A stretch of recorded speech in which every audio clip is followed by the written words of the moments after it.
You should see a pop-up. Please go ahead and accept if you are willing to stay with us for this recording. This is Financial Aid Packaging with the UC Office of the President. My name is Meredith Curry. I go by Mare. Pronouns are she, her. I'm based out of East San Jose, and I'm the fellow for the Northern California College Promise Coalition. I'm also a proud NCAN Federal Advocacy Fellow this year. This event is brought to you by the Coalition in partnership with the UC Office of the President to honor a shared and important intention to maintain the affordability of the university for all the students that are admitted to the UC. Our coalition, which represents 19 college promise and access organizations here in NorCal, including Oakland Promise, Richmond Promise, Stockton Scholars, San Jose Aspires, 10,000 Degrees, Students Rising Above, and others supporting students across 12 counties, we seek to provide promising young scholars with the comprehensive help that they need to succeed in college. In our partnership with the UC Office of the President and Dr. Michael V. Drake and Sandra Williams-Hamp, Executive Director of Outreach and Educational Partnerships, are on our coalition's advisory council, and for that, we're so grateful and excited to be in partnership with you. Our coalition members and many of your organizations provide students with the funding, information, and supports they need to enroll at great colleges like the UCs here in the state of California, and we support them to persist and complete their degrees. Working together and cooperatively, our shared goal is to help our students receive the maximum benefits possible, and we partner with the UC Office of the President to clarify how our scholars can optimize their choices when it comes to covering the cost of attending college. By offering events like these, which is the first of our partnerships, so thank you again, everyone, for joining us. We hope to clarify the process and answer questions about how financial aid is packaged and how private scholarships are treated. With this information, we hope you're empowered to support your students this spring as they make their decisions by May 1, if not sooner, and as you build your practice to support students next year as well through this process. It's now my honor to introduce you to the UC Office of the President's Executive Director of Student Financial Support, Shawn Brick, and Financial Aid Outreach and Communications Liaison, Jamal Collins. This will be recorded and posted on our NCCPC YouTube channel. I'd now like to turn it over to you, Shawn, to introduce us to the UC Office of the President and your workshop today. Great, thank you. Thank you, everyone, and welcome to our presentation. I want to, well, as Mayor said, I'm Executive Director for Student Financial Support at the Office of the President. So we work with all 10 of the UC campuses, 9 undergraduate campuses, and we work with them in setting financial aid policy and advocating for changes at the state and federal level, and also with data reporting. We have a lot of tools for counselors and advisors to understand the different outcomes at the University of California, not just in financial aid, but also around admissions and graduation. I wanted to start things off actually real quickly with one of those advocacy efforts. You can see that that my background, and when Jamal pops up, his background has a double the Pell logo on it. This is an effort that's being led actually by our UC students, who are absolutely amazing. So our UC Student Association has been working with our federal government relations colleagues in Washington, D.C. to advocate for increases in federal investment in higher education. And I'm going to pop into the chat a link to their landing page. We would love it if you would sign up and join us in this effort. It's very important to see Pell Grant investment increase, and so we'd love your assistance there. What we're going to be talking about today is I'm going to kick things off with sort of a high-level overview of how we think about college financing at the Office of the President, but with some specific responses to concerns that I know that you've raised about what happens when a private scholarship arrives. And then Jamal is going to walk us through some pretty nitty-gritty examples, which I think will be helpful. We know some of the questions that you have, and some of the concerns that you have. And so we'll try to address that up front. But we also our presentation's about 20 minutes, so we'll have a lot of time for additional Q&A. So why don't we go ahead and get started? Can you go to the next slide, please? And I will start us off by talking about our basic philosophy. The policy of the UC Regents on undergraduate financial aid is that we are to maintain the affordability of an undergraduate degree for California residents. So it's really focused on California students, and it's focused on affordability. And you would think that, but I mention it because there are different philosophies at different colleges and universities.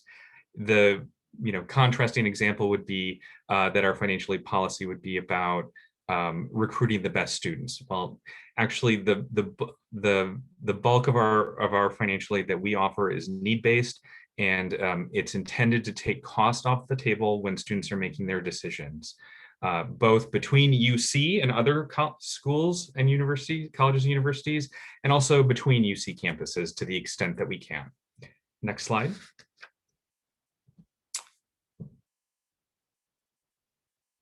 So we think about the financing of an undergraduate degree as a partnership between parents, students, and the university. And when we talk about a financing partnership, we recognize that it's not just tuition and fees. It's really important to look at the total cost of attendance when trying to think about college affordability. That means tuition and fees, but it also means books and supplies, transportation, personal expenses, and room and board. And that room and board piece is really the biggest burden here in California with our high cost of living. And so what do we expect of parents? Well, it depends on what they report on the FAFSA or the California DREAM Act application. From students, we ask that they contribute to the cost of their own education through part-time work and through student loans. And that'll become important as we talk about how scholarships are treated, outside scholarships. And then finally, the university coordinates federal and state resources, as well as our own UC grant. Our students receive about $400 million collectively in federal Pell Grants, about $950 million in state Cal Grant awards, so more than double the Pell Grant, and we provide about $800 million of our own UC grant dollars. So just to give you a sense of scale, we are investing quite heavily in the affordability for our own students. Next slide, please.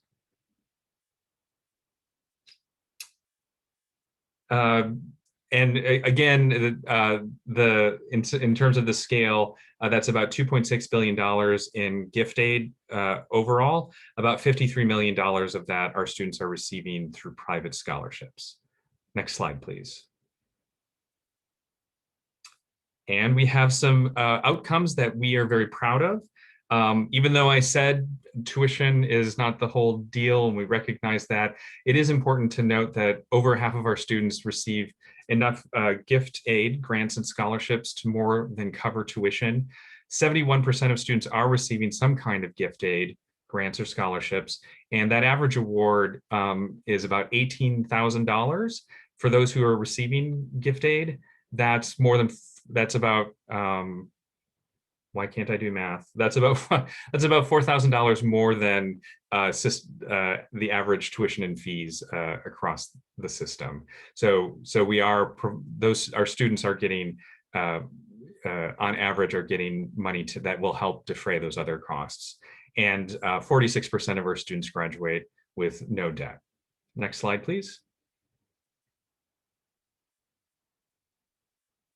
All right. You're going to need to buckle in for this slide. It's a little bit complicated, but I'm going to walk you through it. And I think it does a pretty good job of trying to give you the full picture of how we're thinking about financial aid. So the height of this graph is meant to represent that total cost of attendance, so $35,300. So you can see we put tuition and fees at the bottom there. That's $12,570. For the system-wide tuition and fees. But you can see that that's the majority of the height of that graph is more than the tuition and fees. So a lot of that is room and board and those other expenses. And And so the height of the graph, again, is the total cost of attendance. And then what we've done is we've arranged students by income from left to right, going from the lowest income to the highest income on the right-hand side, and trying to represent sort of typical financial aid packages. So, for example, at the left end of the graph for the lowest income students, you'll see that there's nothing expected of the parents, because of what's on the FAFSA suggests that they're very needy. We don't ask anything of those students. And as you go to the right up the income scale, as you might expect, we expect more of parents. Also, as you go from left to right, you'll see that the amount of grant aid that students qualify goes down. Like I said a couple of slides ago, we have a very generous and important state financial aid program, the Cal Grant program, which covers tuition and fees for students. The Pell Grant program, we have about the same number of recipients for Pell Grant and Cal Grant, but those Pell Grant dollar amounts right now are too low, and so you can see that that's covering less of costs for our students. And then we use our UC grant to fill in the gaps in a way that leaves us with a student loan and work at the top there that's about the same for all students. So what we're doing is we're using that UC grant to sort of fill in so that we make sure that students across the income spectrum are being asked to work and borrow about the same amount and at an amount that we think is manageable. Right now, that amount is about $10,000 a year, about half of that through loan and about half of it through part-time work. So about $5,000 in student loan and about $5,000 through part-time work.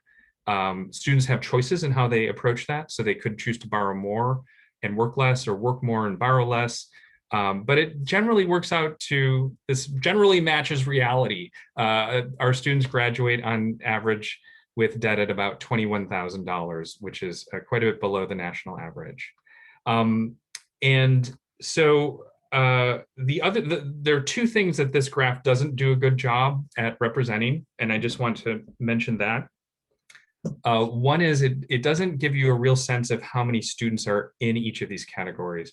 And we have a lot of low-income students at the University of California. So if this were a 3D image rather than a 2D image, you would see that at the lower end, we have quite a few students at the lower end, and fewer students in the middle who are qualifying for financial aid. The other thing it doesn't do a great job at, but I can talk about, is that we, as I said, we fill in gaps with our UC grant, and those gaps could include, for example, if a student doesn't get a Cal grant, but they're still low income, and maybe they didn't get a Cal grant because they exceed the age cap in the Cal Grant program, we would backfill with our own UC grant. And for students who are undocumented and don't qualify for federal financial aid, if they would not get a Pell Grant, but we would use our UC grant to backfill. So you can't quite capture that in the 2D image that we have here, but I just wanted to explain that was what's going on. And then I'm going to make one last point before I turn things over to Jamal, because I don't mean to steal his thunder, but I think explaining this a couple of times might help. The punchline here is that when a student gets an outside scholarship, to the extent possible, we will use that, we will try to fit that into their financial aid package in the way that's most advantageous to them by letting it go to offset this bar at the top that says student work and loan. So we would not reduce gift aid to the extent possible and would reduce the loan and the work instead. And then only reduce the grant aid if we run into some of the federal and state limits that we're going to talk about a little bit more. So with that, I can turn things over to Jamal. Okay, hello. I'm Jamal Collins. I work with Shawn Brick and Student Financial Support at UCOP, and I see some familiar faces on the call, so welcome. Hopefully the next few slides will help everyone get a better understanding of how outside scholarships kind of merge into a financial aid package at UC. Without going too far into the weeds, I tried to make it digestible. I've been a financial aid administrator for almost 2 decades, so and it took me a while to actually learn a lot of these things and kind of figure them out. But hopefully we'll be able to give you guys a nice overview. So UC's practice is to provide, as Shawn said, students with the most beneficial financial aid package based on their eligibility. We also must adhere to federal and state regulations when it comes to awarding and adjusting financial aid packages as new awards and information becomes available.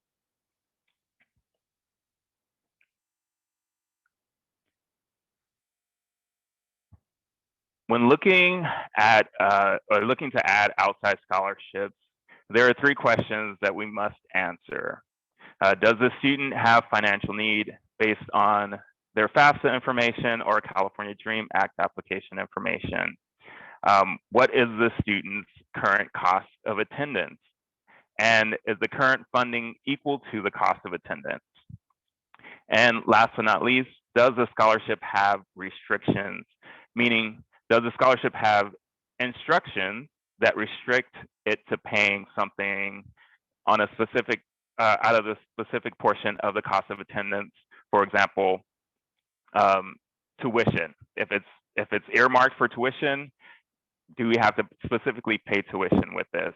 And I'll get into further details on how that piece works as we go through. But first, let's look at financial need. UC utilizes federal methodology when determining a student's financial need. So the information provided by the student and their parent through the financial aid application and processed by the U.S. Department of Education creates an expected family contribution, which you all may be familiar with that term, or as it's called, the EFC for short. We use that number to determine the student's need and eligibility for need-based awards, like scholarships, grants, subsidized loans, and federal work study. To determine need, to determine a student's financial need, we take the cost of attendance that is assigned to the student. In this example, I'm using the typical cost of attendance for a student who's living on campus, which is around $36,700. And then we subtract the expected family contribution, which is determined by the FAFSA or the California DREAM Act application. In this example, we're using the neediest of students, one with a 0 EFC. And this gives the student a financial need of $36,700. So then the next thing we do is try to award the student as much need-based aid as we can by using the education financing model that Shawn described. So this student in particular with a 0 EFC and based on our cost of attendance is eligible for $26,200 in grants and scholarships. And that money will come from various sources, federal, state, and university aid program. Once the need-based sources of grants and scholarships have been maximized, then we determine the student's maximum eligibility for need-based loans and work aid, such as federal subsidized loans and federal work study. In this example, we're using the amounts for a first-year freshman who may be offered around $7,500 in a combination of need-based loans and work study. And that gives us a total need-based aid award of $33,700 for this student.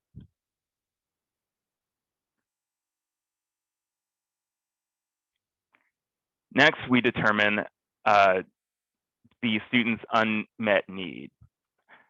And this may be a new term for some of you. It's a term that we use in financial aid to describe the amount of need-based aid a student can still receive after their initial award has been offered. To determine unmet need, we take the financial need, in this case, $36,700, and then we subtract the total need-based aid the student has been offered. In this case, that was $33,700. Remember that need-based aid also includes need-based loans and work study as well. In this example, the student has an unmet need of $3,000. Once the student's eligibility for need-based aid has been maximized, if there is unmet need, that amount may be covered by non-need-based loans, like a federal unsubsidized loan. In this example, if the student were to receive an outside scholarship for $3,000 or less, it would go towards their unmet need. If their unmet need had not been paid by, say, for instance, an unsubsidized loan, then the loan, or it had been paid by an unsubsidized loan, then that loan would be adjusted accordingly to make room for the scholarship. If the unmet need had not been covered by any type of aid, then the adjustment would not be required.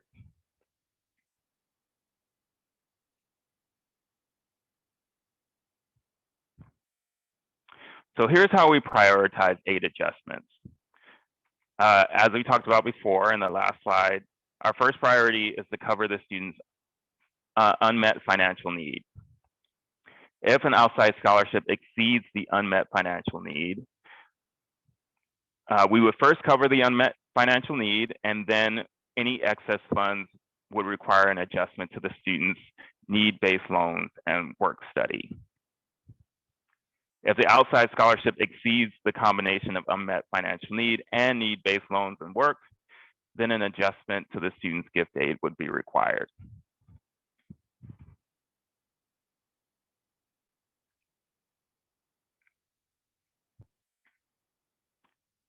So as far as financial aid goes, any student who is receiving financial aid can only receive aid up to the cost of attendance for the academic year.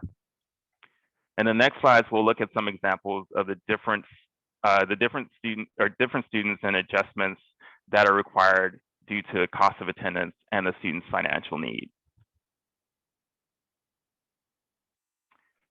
In our first example, we have another student with a 0 EFC. And in this example, the student is packaged up to the cost of attendance based on information provided in their financial aid application. The parent will have a $0 expected family contribution or expected contribution, so they won't be required or expected to take anything out for the student to attend school. The university will offer $26,200 in grant aid based on the student's need and available federal, state, and university grant aid. These numbers may look a little familiar from the previous slides.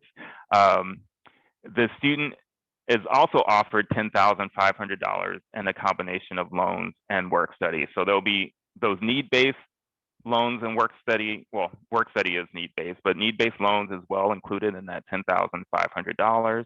And then may be offered an unsubsidized loan as well. So this brings the total aid to the maximum allowed for the student's cost of attendance of $36,700. So if this student received an outside scholarship of $1,000, because the student is already fully funded, there is no space to include the scholarship without exceeding the cost of attendance, which is a violation of federal regulations. So an adjustment has to be made. So to stay in compliance and provide a more beneficial package to the student, a reduction of $1,000 to the student's loan, most likely their unsubsidized loan in this case, or work offer is made. There is no adjustment to the student's grant or scholarship award. If the same student received a combination of outside scholarships totaling $11,500, this would completely eliminate the student's need to work and borrow. So the self-help would be completely eliminated because this combination of outside scholarships would pay for it. And in order to stay within the cost of attendance, an adjustment to their UC gift aid would also need to take place, and that would be reduced by $1,000. And although it may feel like the student has lost aid, the reality is that the student has secured a full ride with a combination of federal, state, and university outside scholarships. In the next example, the parents, this student actually has an EFC of $7,000 and the parents are expected to contribute $7,000 for the year. Now this can be done in multiple ways. For this example, we're going to assume that this parent is actually taking out the federal parent loan option, which is the plus loan. The student is still eligible based on their need profile to receive grant aid in the amount of $19,200, and she is offered $10,500 in student loans and work study to meet her cost. This brings her to a total cost of attendance of $36,700. She is then offered an outside scholarship for $1,000. In this case, we're looking at the student's cost of attendance and their financial need and her financial need to determine what adjustments need to be made. So her aid with the additional scholarship exceeds the cost of attendance, and it also exceeds her student need eligibility. So we'll have to make an adjustment accordingly. We would reduce, this would require an adjustment to the student's, this would not require an adjustment to the student's grant aid, but it would require an adjustment to self-help, so the loans by $1,000. And because the student has reached the maximum need aid eligibility, she would also, it would require a reduction in the need-based loan by $1,000. Now, if the same student received a combination of $11,500 in outside scholarship, the student's self-help aid would be reduced to 0. And UC grant money would have to also be reduced by $1,000 to keep the student within the cost of attendance for their, and to also cover their assessed need.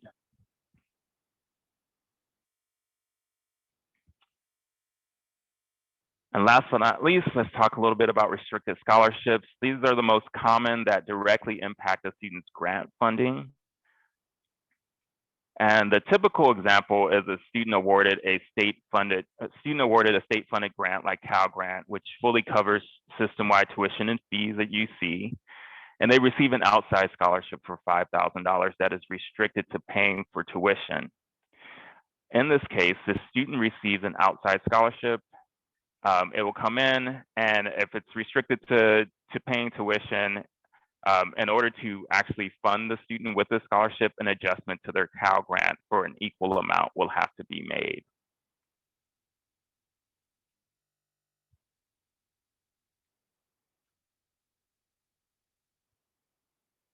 Okay, so those are all of our examples. Next, we'll go into a little bit of our resources. In addition to how UC packages outside scholarships, there are some resources that you and your students should be aware of. The UC System-Wide Information Center produces information by our institutional research and academic planning department, offering data-driven information about UC undergraduate affordability and academic and economic outcomes.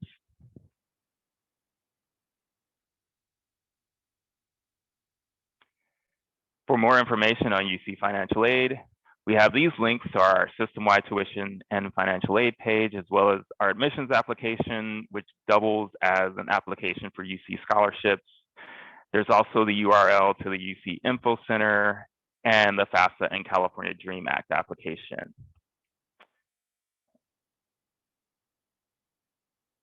And just in case you don't have it, these are the financial aid, this is the contact information for the financial aid offices at our 9 undergraduate UC campuses. We have phone numbers and URLs there as well. The URLs are important, especially during this time where a lot of our staff are working remotely, and as students need to get in contact with them, the best way to find out how to contact them is through these websites.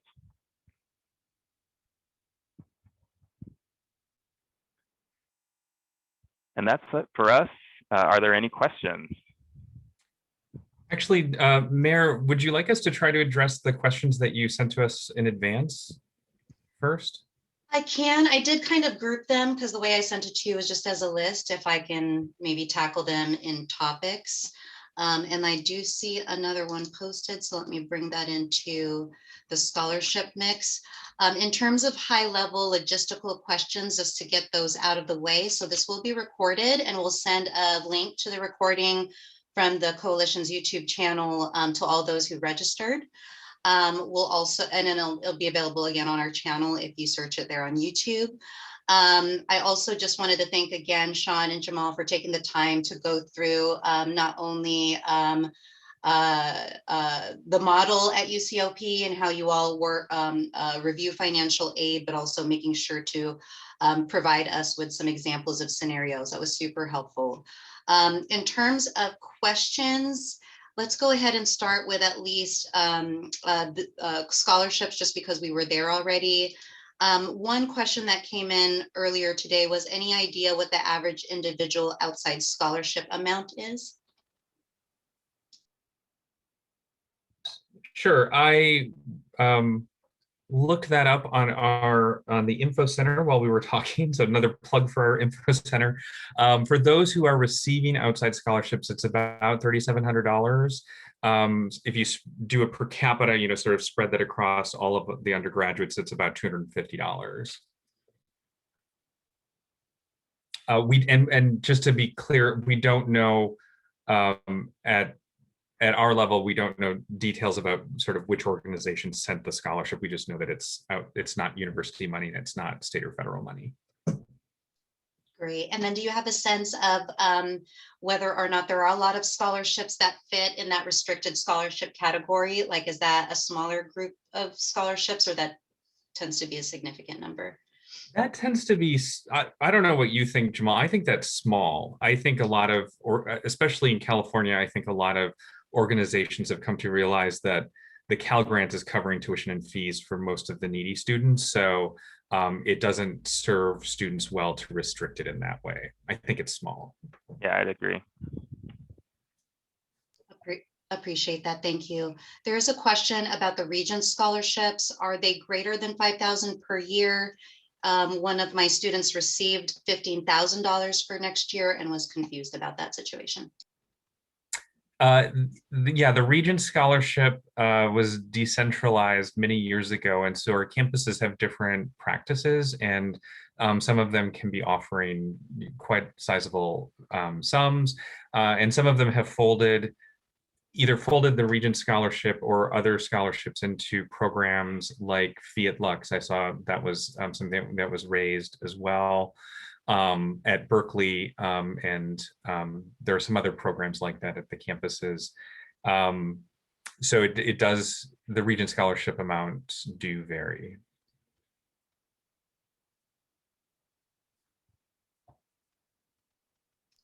Something else, I was going to say something else just in terms of UC scholarships.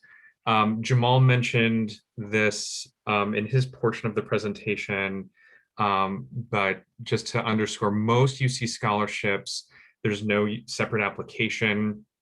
The admissions application doubles as the scholarship application. And that's typically for restricted scholarships that are restricted not to tuition, but restricted in other ways. For example, restricted to students studying certain majors. Great, thank you. And folks, keep the questions coming. Are there any updates on financial aid, or actually, I'm sorry, let me move that. At what funding level do private scholarships cause financial aid displacement? If you could just succinctly, I know that you just went over that through a couple of scenarios, but at what funding level do private scholarships cause displacement? Well, and I'm not sure if I did something with Mayor, so that my image doesn't appear on the webinar, but I didn't intend to do that. I notice my image isn't popping up. I mean, unfortunately, there's no short answer to that, right? Because it's going to depend on the rest of the student's financial aid package. But in general, since we have this self-help expectation that's roughly $10,000, it varies a little bit by campus. you know, a scholarship would have to be that large to affect their gift aid.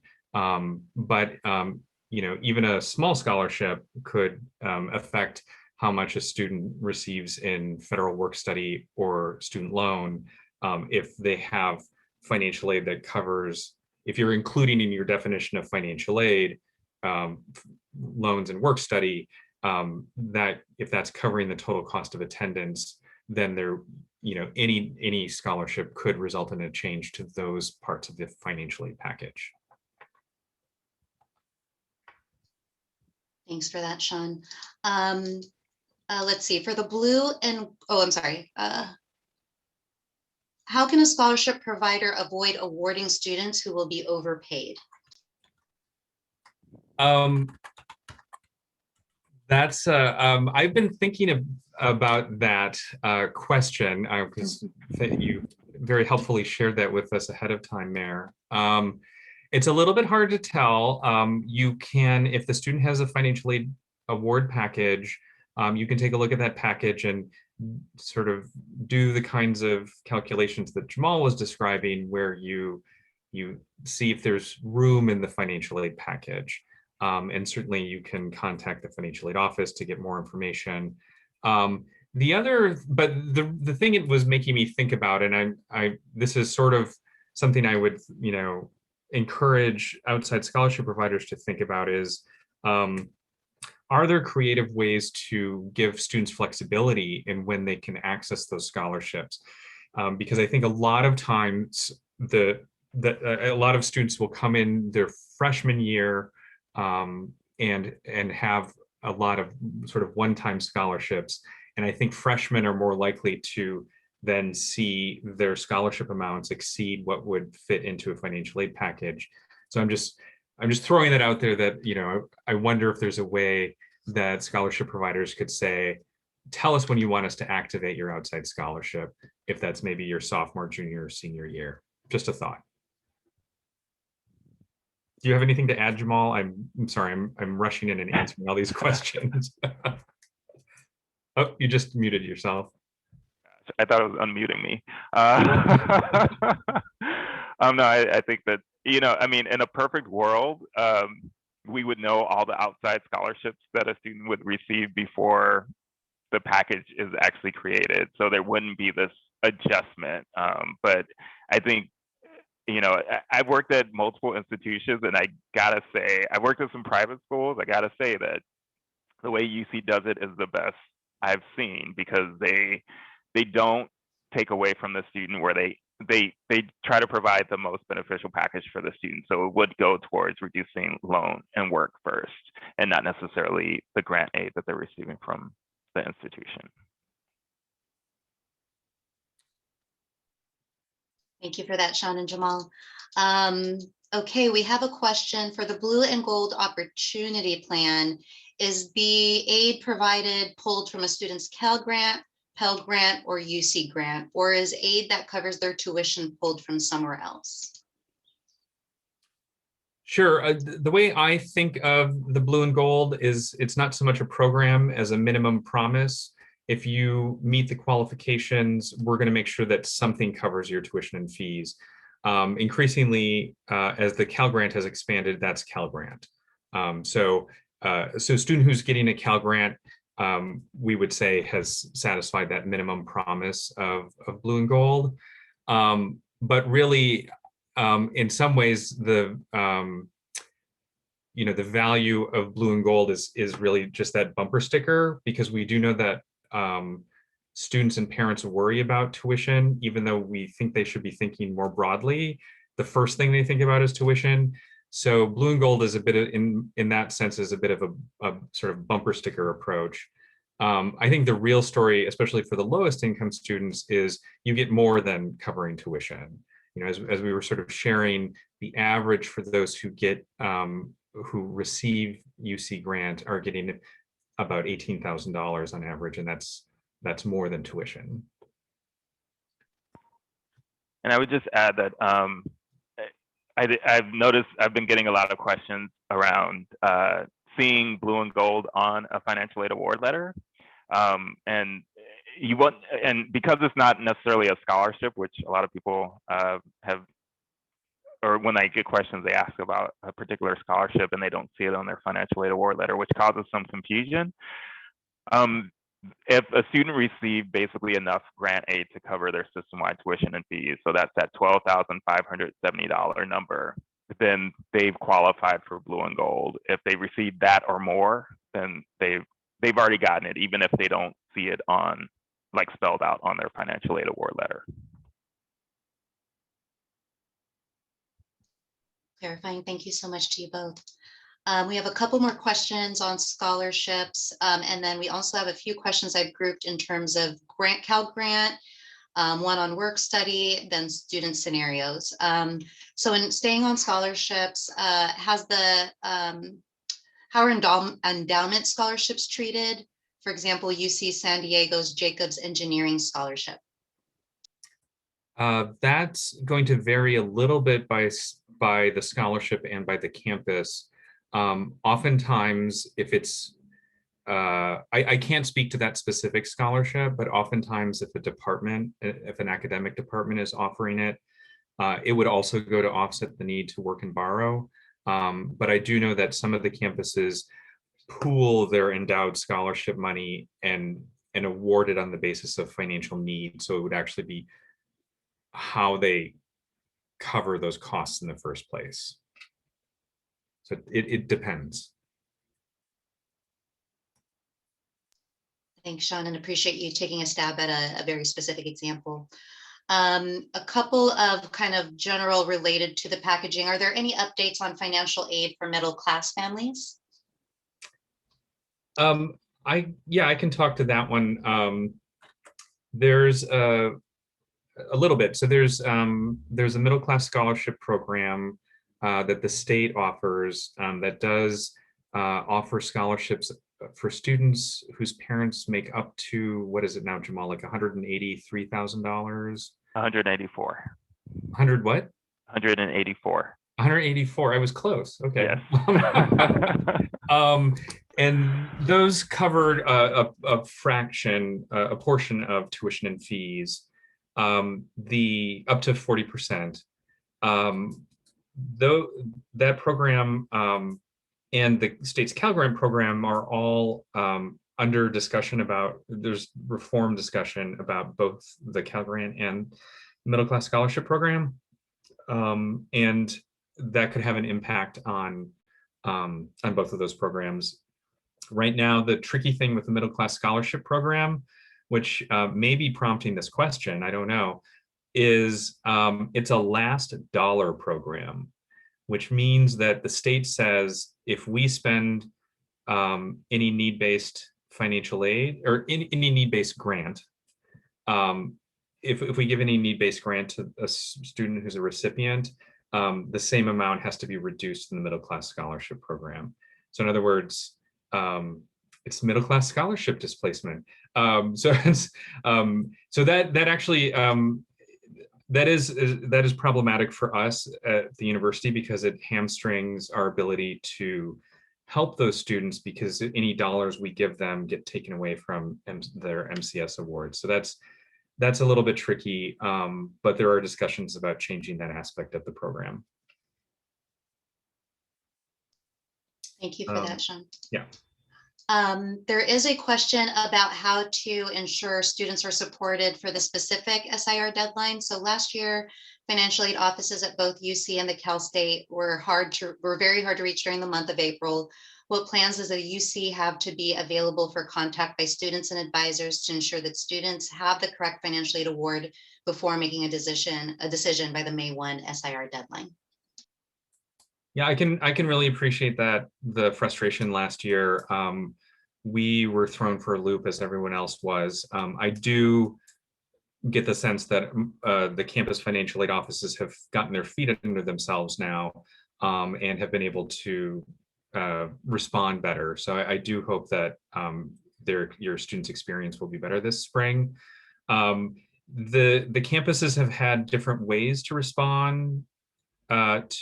Technologically have taken different approaches to respond to customer service in this environment. So I would recommend going to the website. In some cases, they've set up chat bots that can answer a lot of questions. In other cases, there's at least one campus that the phone tree system wasn't able to be modified to include work from home, and so they're encouraging students to contact them through email. Other campuses were able to integrate the phone system. So just go to their website to see where they're directing inquiries before expecting a specific way for them to respond. Thank you for that, Shawn. And we do have about 14 minutes left, so I'm going to try to tackle some of these questions. As a reminder, this recording will be available, and I'll make sure to send it out in the next couple days. A few questions. Cal Grant, how is financial aid packaged for students who are eligible for Cal Grant but missed the deadline? Will the student receive more institutional aid to make up for that missing Cal Grant, knowing that they'll receive it year 2 to 4 in college? Or will the student still be packaged the same as other Cal Grant recipients, but Cal Grant would be missing, or any other potential scenario? Yep. I tried to cover this in the slide with a sort of complicated chart, but I don't think we need to go back to the chart. I think I can just verbally describe it. Yeah, we backfill with our UC grant for a missing Cal Grant, or for a missing Pell Grant for our undocumented students who don't qualify for federal aid. The whole idea is that we're trying to use our grant as the last dollar to package a student so that they have that self-help that we deem manageable. Yeah, so we would backfill for those Cal Grants. Appreciate that that clarification. Thank you. And then in terms of work study, how should students regard work study in their financial aid package? And that was kind of a general question in case you have any insights or tips. Sure. Do you want to start, Jamal, or you want me to start? Sure. I'll start. So work study it's an interesting award to me because it's not like a grant or a scholarship. Once you accept it, the only way you actually get those funds is if you secure employment and actually work. So you explaining it to students, like, you have to find a job, and you get paid hourly up until you've earned up to whatever your work study award is. So it works very differently from any other type of aid. Yeah, it can be a little complicated for students. But yeah, it's just not something that when they accept it that they actually get those funds. They actually have to secure employment in order to access those. Yeah, and then the other thing I would just add is that because I saw it come up in some of the advanced questions around reducing work study to make room for private scholarships, and unfortunately that is part of, if a student has gotten so much gift aid that we had to eliminate, eliminated their loan, and they still don't, they're still getting additional funds. The federal work study program is a need-based program that does have the same set of rules around it as the other federal programs, and so we do have to, at those times, reduce students' work study awards. That doesn't necessarily mean that the student can't get a job on campus. You could try to find employment outside of the work study program, but that can also be a little bit harder because the deal with work study is it's a subsidy for the employer. So it's subsidizing the wage of the student worker. And so so departments that can't afford to hire a student without that subsidy may only be hiring work study students. Right. Yeah. Yeah, and I would add to that from, just my experience of working on a campus, that if a student starts working with work study and they max out their work study, or they lose it because of maybe they got an extra scholarship, it doesn't hurt for that student to ask that employer to keep them on. If they're a good employee, sometimes the money just finds its way. So the department will find the money somehow. Right. I'm sorry, Mara, but another opportunity that is much more limited in terms of the number of slots available, but is something that's sort of like a work study would be volunteer opportunities, like service learning opportunities, such as AmeriCorps or California Volunteers. Awesome. Thank you so much, Jamal and Shawn. Let's talk about a couple student scenarios. For waitlisted students who later get in, are they eligible for the same aid they would be eligible for if they were not waitlisted? Yes, we, as long as they met the March 2nd deadline for applying for financial aid, we would treat them equitably to those students who were admitted straight out of the gate. Awesome, thank you. And then if a student is admitted to a UC straight out of high school but decides to take a year off, will the same financial aid offer carry over to the following year? Not necessarily. We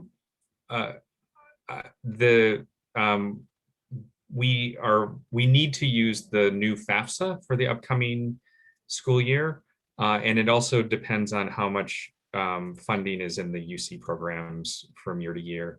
It probably will be very similar, but we can't guarantee it.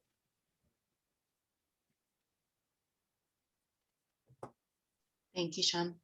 And then for older students entering college for the first time or returning, what kinds of financial aid packages are available to them?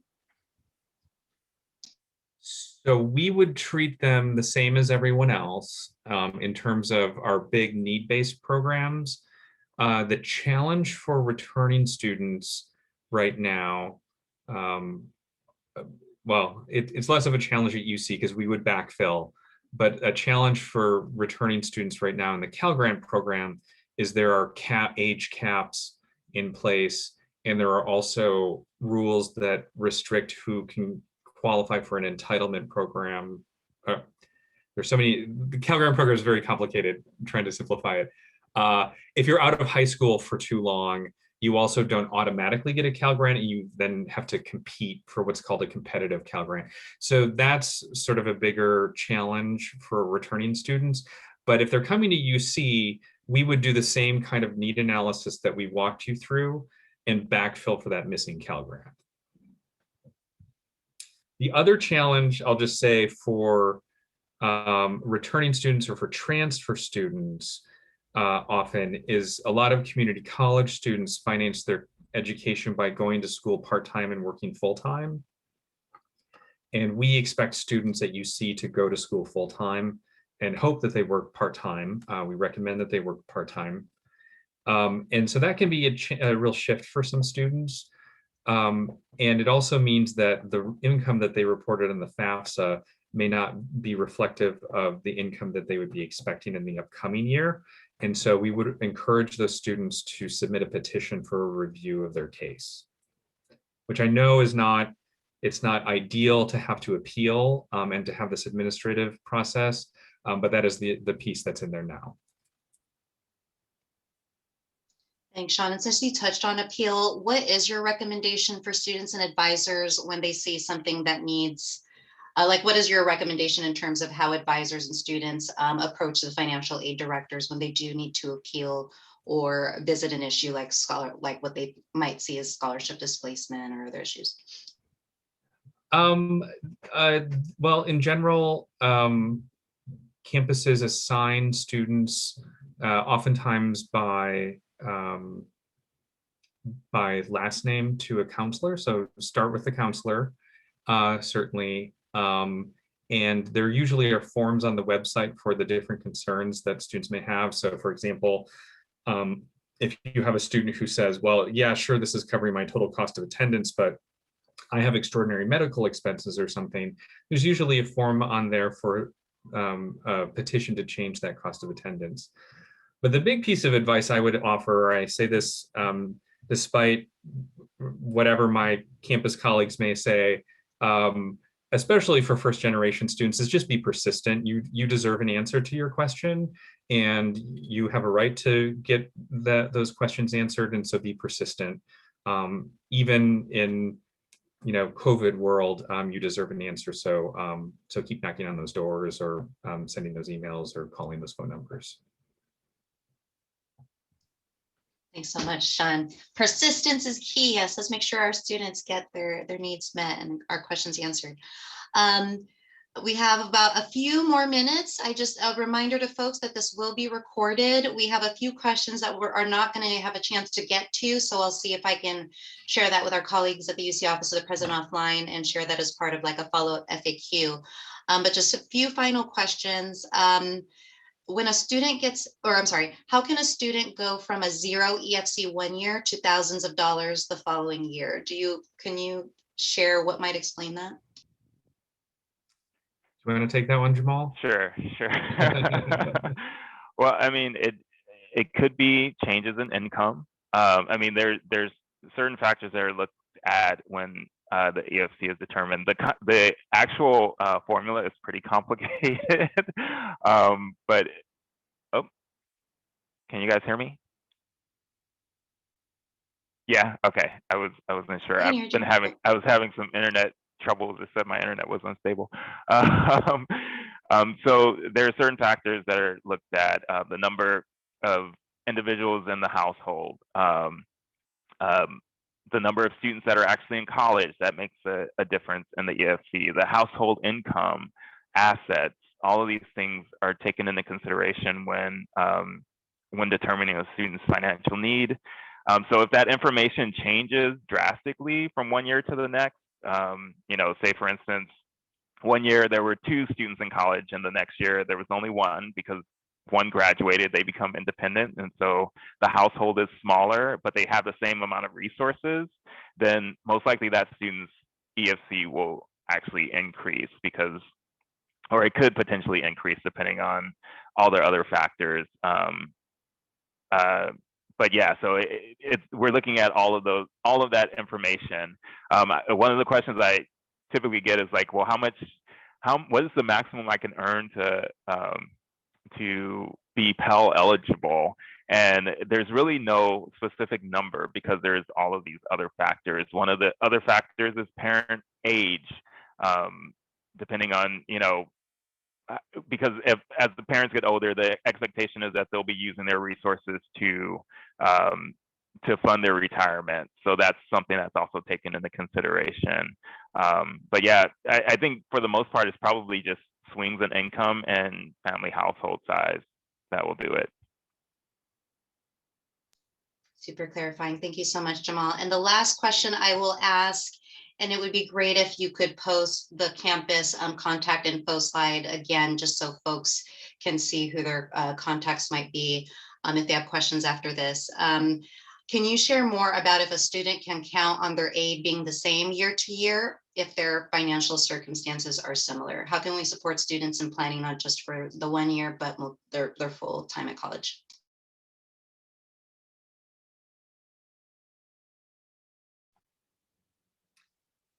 I'm sorry, I was typing an answer to somebody else in the chat. Can you repeat the question, Mary? Yeah, or Jamal, course. you could take it. I mean, you could clarify if I get this wrong, but yeah, I think if their financial situation stays the same, and as long as our funding remains the same, that most likely their financial aid package will remain pretty similar. There are things that do impact, available funding, changes in the cost of attendance. I mean, the cost of living goes up each year for students. Another thing that may change for a student that, maybe their first year they're living on campus and the next year they're living off campus. The cost of attendance changes at that point. And so even though the expectation from the student financially doesn't change, they may see this dramatic change in or what they perceive as a dramatic change in their financial aid award, not knowing that actually is being covered basically by the reduction in their expenses. So those types of things may be surprising to them. But for the most part, I think the expectation that Shawn showed, that loan work expectation for student, remains the same throughout the 4 years.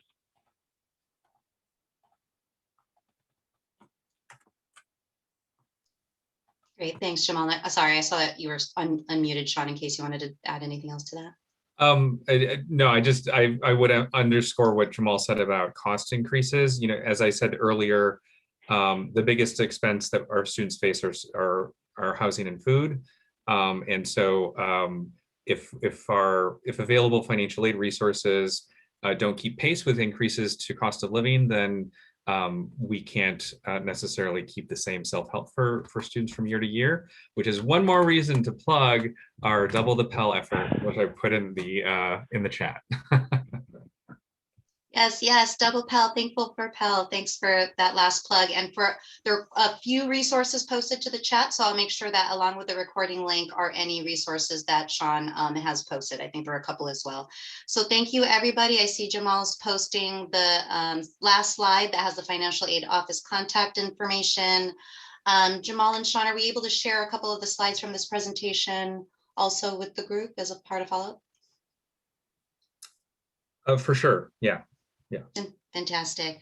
Thank you, everybody, for your time today. It's 6:01. We made it on time. We talked about financial aid on a Wednesday evening, and you all stayed. Thank you. Shows how much y'all care for your students. Thank you for all of your work across the state. Shawn and Jamal, a huge thank you again to you. Any final closing words from either Shawn or Jamal before we shut things down? I just want to say that I appreciate that the coalition reached out to us and has been working with us for the last, well, it took a year. I think everything took a little bit longer because of COVID. But I do think, I know that some of you still have some concerns about individual student cases, and I've been working with Mayor to talk about how we can have a process moving forward where we can give you feedback on sort of how we see things, and look forward to the continued partnership. Great, thanks, Shawn. Anything from you, Jamal? I second everything Shawn said. Awesome. And you can all expect also, as part of the follow-up, I talked to the National Scholarship Providers Association. They'll be posting a handout for students on how to address issues like scholarship displacement. So you'll have a nice toolkit as a follow-up from this event. So thank you again to the UC Office of the President for your partnership, your insights, your expertise. You got 11 in the chat. I hope you saw it. And everybody, I hope you have a great evening and happy supporting your students through May 1 SIR. Thank you. Thanks, bye. Thank you.